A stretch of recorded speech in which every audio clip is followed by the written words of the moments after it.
Assalamualaikum warahmatullahi wabarakatuh.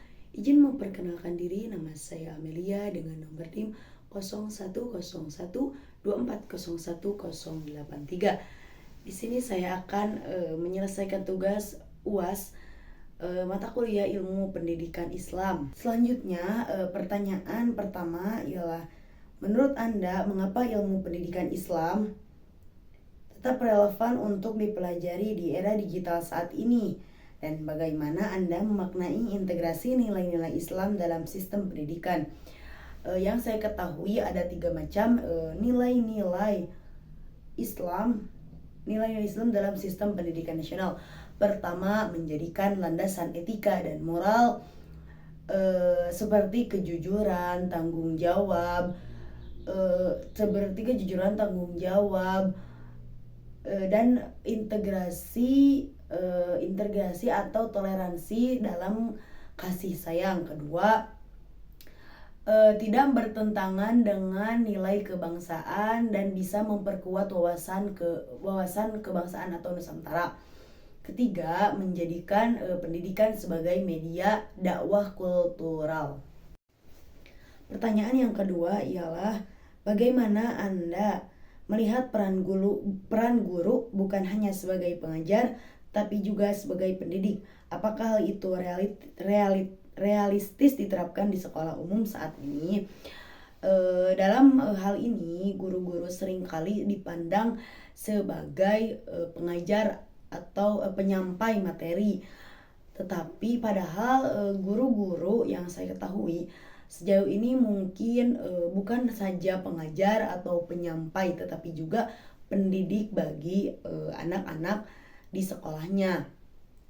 Sekolah juga bukan soal mendapatkan nilai, tapi juga untuk menjadikan manusia atau anak-anak atau orang-orang menjadi lebih baik, lebih disiplin, dan juga lebih bermoral.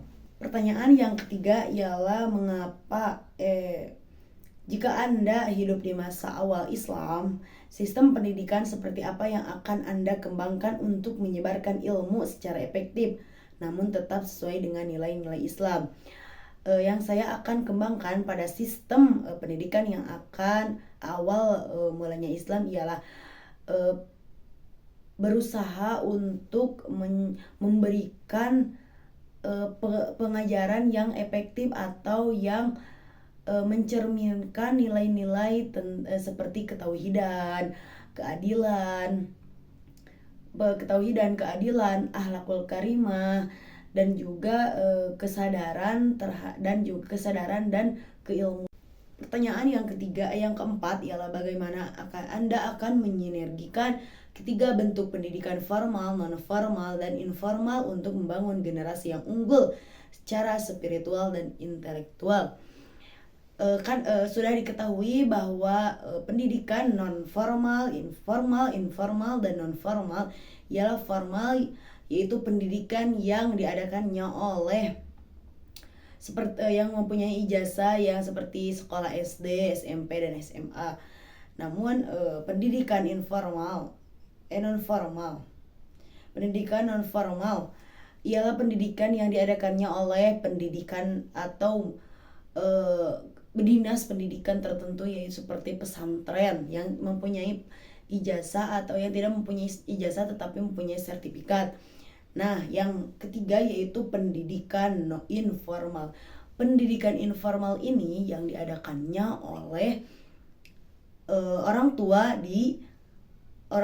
di rumah, atau pendidikan pertama yang diadakannya oleh orang tua di rumah, seperti anak sebelum anak masuk sekolah diajarkan ketika kecil membaca terlebih dahulu, memberikan gambaran-gambaran bahwa sekolah itu seperti ini, sekolah itu seperti itu. Jadi sinergi ketiga bentuk pendidikan harus berbasis kolaborasi, berkomunikasi, dan kesamaan, yaitu membentuk generasi yang cerdas secara intelektual atau memperkuat kokoh Jadi memperkuat kokoh generasi muda. Pertanyaan yang kelima, mengapa pesantren mampu bertahan hingga kini dalam sistem pendidikan nasional? Apa kunci kekuatan utamanya dan bagaimana Anda melihat pada masa depannya di tengah perubahan zaman? Keberlangsungan pesantren hingga kini merupakan bukti bahwa pendidikan berbasis nilai dan karakter.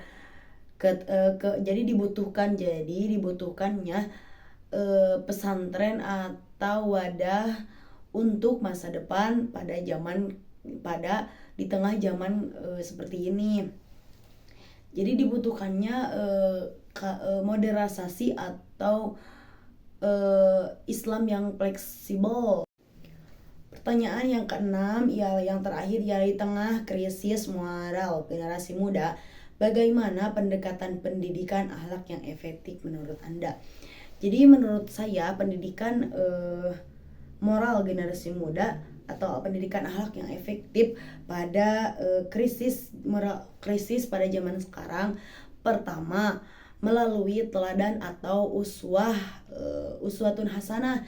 Jadi melalui pendekatan-pendekatan, melalui pembiasaan-pembiasaan nilai yang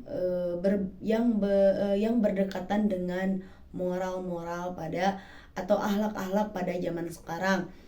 Atau juga bisa menggunakan dialog atau refleksi moral dan juga lingkungan yang mendidik. Jadi adanya krisis atau adanya atau adanya akhlakul karimah yang ada di zaman sekarang. Sekian yang dapat saya sampaikan. Mohon maaf bila banyak kesalahan atau kata-kata yang kurang menyambung dalam pertanyaan-pertanyaan ini. Mohon maaf sebanyak-banyaknya karena mungkin pengetahuan yang saya dapat belum banyak. Itu yang ada dalam pengetahuan saya. Mohon maaf sekali lagi. Wassalamualaikum warahmatullahi wabarakatuh.